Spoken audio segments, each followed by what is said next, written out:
Welcome to Yoga for Bone Health. I'm Dr. Sherri Betz, and I specialize in treating osteoporosis and spinal pathologies through yoga, Pilates, and strength training. I'm excited to present information on dealing with osteoporosis or bone density issues with a yoga program. The World Health Organization established osteoporosis as a disease in 1994. 200 million people worldwide have osteoporosis, and 30% of US women have osteoporosis. 1 in every 2 and 1 in every 4 men over age 50 have osteoporosis.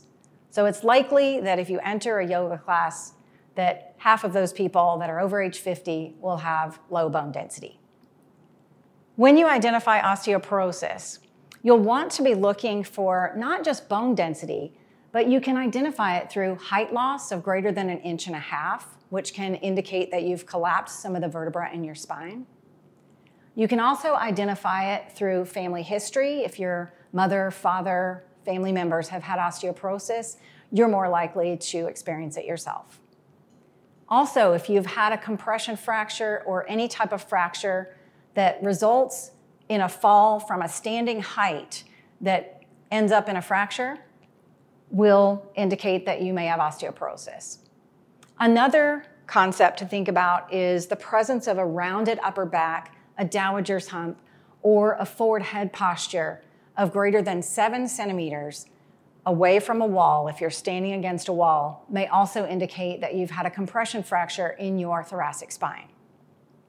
Lastly, a rib compression onto the pelvis, where it diminishes the space between your ribs and pelvis, may also indicate that you've had osteoporosis and a compression fracture. Your teacher can actually look at you and see any of those things. You can have a stadiometer and measure your height, and you can also put your fingers between the ribs and pelvis and see if you've had any loss that results in less than 2 fingers in between the ribs and pelvis. You can also stand against the wall at home and see if you can get your head to the wall without looking up toward the ceiling. And those may indicate that you need to address your bone health. Vertebral fractures often come in different shapes. You'll find that there is a spontaneous compression fracture that results in sort of a pancake shape of the vertebra.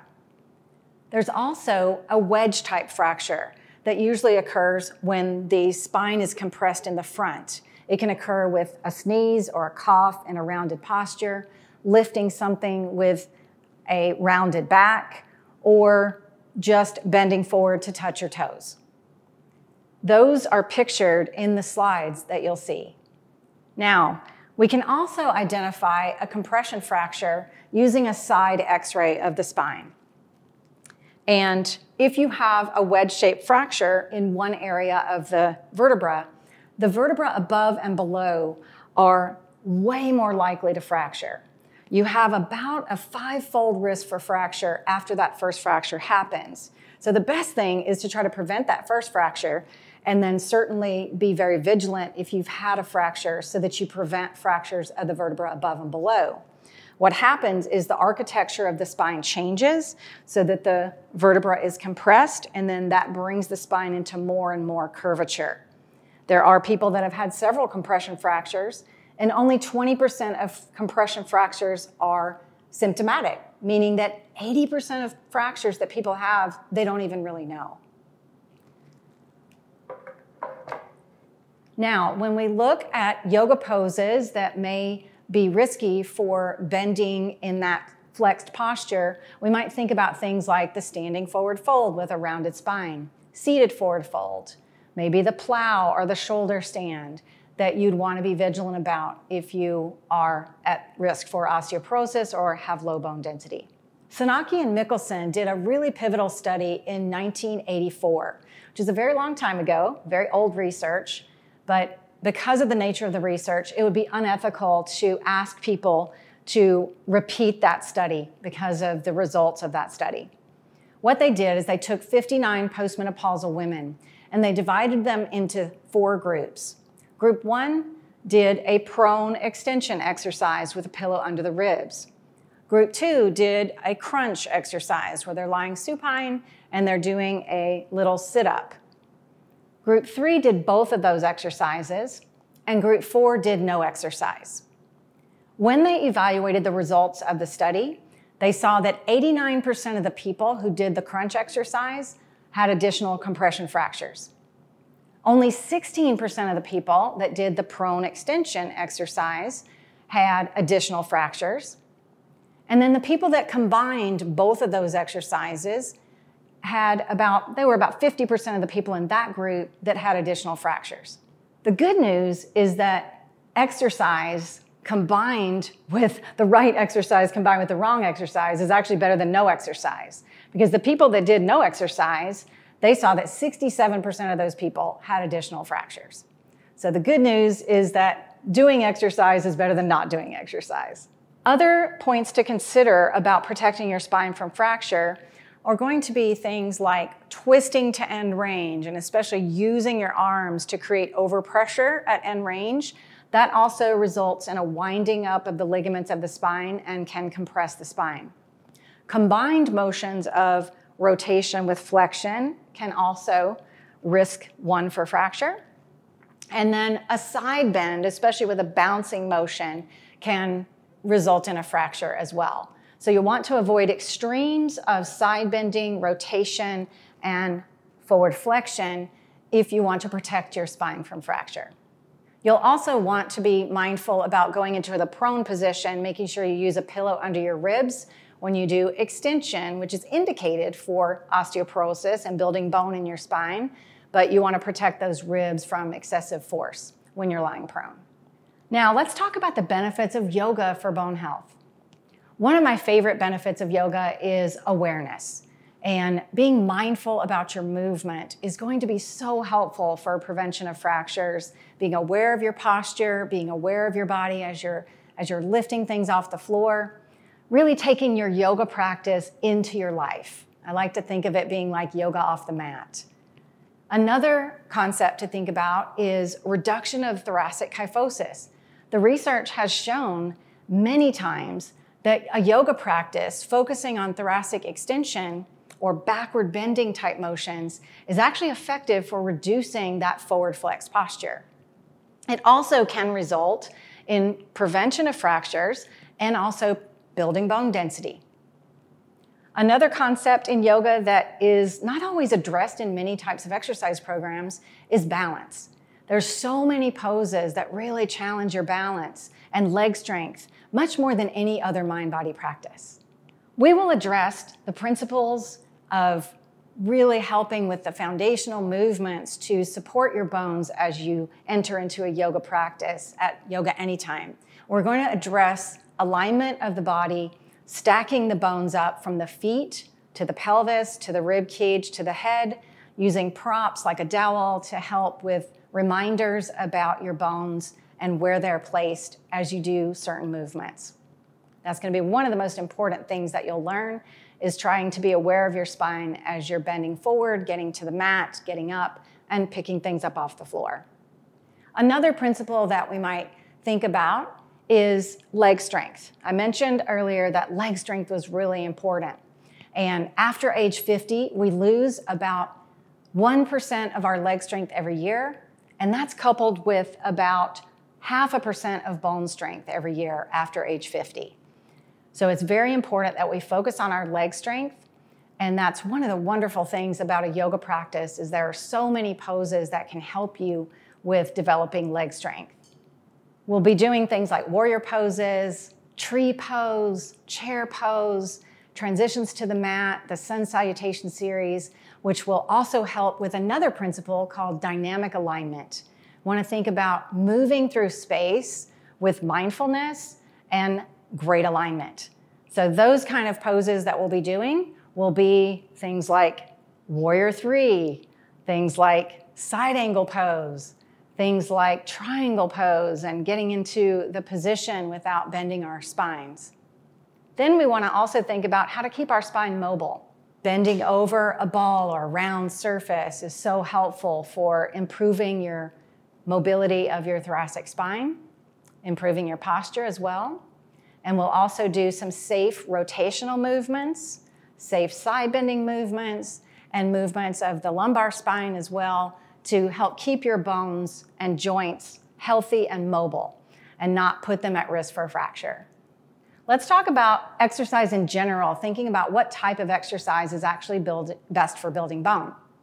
Swimming, water aerobics or polo, cycling, and walking have actually been shown to be ineffective, not effective, for building bone density. Some of these practices actually have shown depletion of bone density. Water polo, swimming, aqua aerobics, and cycling have actually been shown to have detrimental effects on bone density. Running is a little bit controversial. Running has been shown in some studies to build bone density if it's not too long of a distance, but long distance running has actually been shown to have detrimental effects on bone. We always want to think about doing cardiovascular exercise as part of our regular routine, along with strengthening that can start with a yoga practice that helps to support the bones, support alignment, and learn how to put weight through the bones. And then we can start adding resistance training that's been shown to have great effects on the bones. So remember, you're trying to build a well-rounded practice of overall health and well-being, and yoga can be a really integral part of that practice. There's some really important research from Australia going on right now that has shown great effects in postmenopausal women who are doing strength training. They've studied not only the effects on bone density, but they've also studied the detrimental effects that could be happening. So there were some challenges with the deadlifts, the squats, the overhead press, the back squats, and then the pull-ups with the drop landing that people challenged Dr. Belinda Beck originally with her work because they thought that it would result in fractures. Well, that's not been the case. She's put hundreds of people through the trials called the Lift More trials, and they have been shown to have a 3% increase in the spine on average and a 0.3% in the hip, doing both high-intensity strength training and also impact training, so meaning like a jumping or dropping from a high surface. And so we're really excited about that research, and it's something you could consider when you're ready for that bone loading program. Now, when we refer to yoga research, I want to talk to you about a systematic review that was really helpful with letting us know some of the latest research and also how yoga has benefited bone health. So it may not have shown that bone density was increased in most of the studies, but what they did find was that people fell less, they improved their posture, they improved their quality of life, and they improved their strength. All of those things help to prevent fractures, which is the most important concept. Like, we don't really know how dense our bones are. We can't really sense that in our own body. But what we can sense is feeling strong, confident, balanced, and in control of our body. And that's really the point. Now let's talk a little bit more about safety and movement. There are a few other concepts to consider besides protecting your spine. You'll want to think a little bit too about protecting your wrists, which the best way to protect your wrist is to practice balance. And then, because the main way to have a wrist fracture is to fall onto outstretched arms. So if you practice your balance, you're much less likely to have a wrist fracture. And then with hip fractures, what we've seen in some case reports was that if someone crossed their legs and sit up really tall like this and did something like a pigeon pose where they're putting a lot of weight through the neck of the femur, that has been shown in very small case reports to have an effect on the hip, where if the hip was so stiff that the person didn't have enough mobility, then the neck of the femur could fracture. But that is a very rare case. And I usually just tell people that if you don't have a lot of hip mobility, you don't really want to do the pigeon pose and then just putting full body weight down through the hip. And you can practice in a supported position where you're lifting up onto a yoga block, or you can do it as I'm doing here, sitting tall when you put your shoes on. My final concepts I want to leave you with is to enjoy your practice. And the main thing is that you don't want to be afraid, you want to feel empowered, and you want to enjoy your practice, whether it's a yoga practice or strength training, whatever it is that you're doing. I want you to look forward to your movement program. I always say the fountain of youth is thoracic extension, balance, leg strength, and hip extension.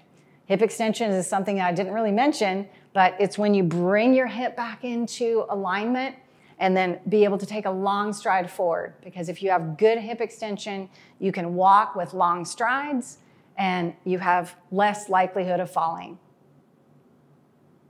Thank you so much for joining me. I hope you learned something in the lecture and feel inspired to join me on the mat at Yoga Anytime.